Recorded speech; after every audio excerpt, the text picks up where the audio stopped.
Hello, welcome back to Ladies planet.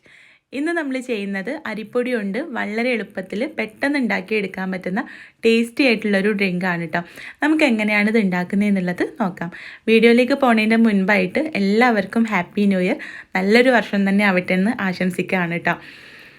അപ്പോൾ നമുക്ക് എങ്ങനെയാണ് ഈ ഡ്രിങ്ക് ഉണ്ടാക്കുന്നതെന്നുള്ളത് നോക്കാം. അപ്പോൾ ഇത് ഉണ്ടാക്കാനായിട്ട് ഞാനിവിടെ 1 ടേബിൾ സ്പൂൺ അരിപ്പൊടിയും 1 കപ്പ് പാലും മിക്സിയുടെ ജാറിലേക്ക് ചേർത്തിട്ട് ഒന്ന് അടിച്ചെടുക്കുകയാണ് കേട്ടോ.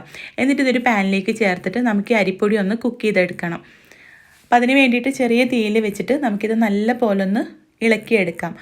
അടിയിൽ പിടിക്കാതെ ഇളക്കിക്കൊണ്ടിരിക്കാൻ ശ്രദ്ധിക്കണം കേട്ടോ. അടിയിൽ പിടിക്കാതിരിക്കാൻ വേണ്ടിയിട്ട് ചെറിയ തീയിൽ വെച്ചിട്ട് ഇതൊന്ന് കുറുകി വരുമ്പോഴേക്കും അരിപ്പൊടി നല്ല പോലെ വെന്ത് കിട്ടും കേട്ടോ.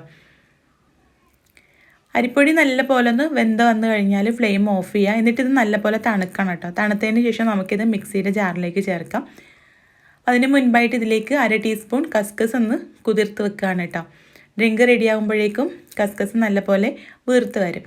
അപ്പോൾ നമ്മളിവിടെ തണുത്തതിന് ശേഷം ആ അരിപ്പൊടിയും പിന്നെ 1.5 കപ്പ് പാലും 1/2 ടീസ്പൂൺ വാനില എസൻസും മിക്സിയുടെ ജാറിലേക്ക് ചേർത്തിട്ടുണ്ട്. ഇനി മധുരത്തിന് ആവശ്യമായിട്ടുള്ള പഞ്ചസാര ചേർത്ത് കൊടുക്കാം.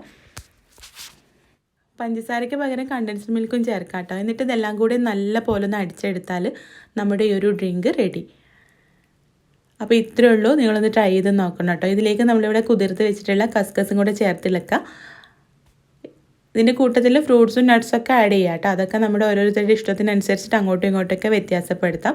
നിങ്ങൾ ട്രൈ ചെയ്ത് നോക്കുന്ന സമയത്ത് ഫീഡ്ബാക്ക് അറിയിക്കാനും കൂടുതൽ വീഡിയോസിനായിട്ട് നമ്മുടെ ചാനലൊന്ന് സബ്സ്ക്രൈബ് ചെയ്യാനും മറക്കരുത്. അപ്പോൾ നമുക്ക് അടുത്ത നല്ലൊരു വീഡിയോ ആയിട്ട് കാണാം. താങ്ക്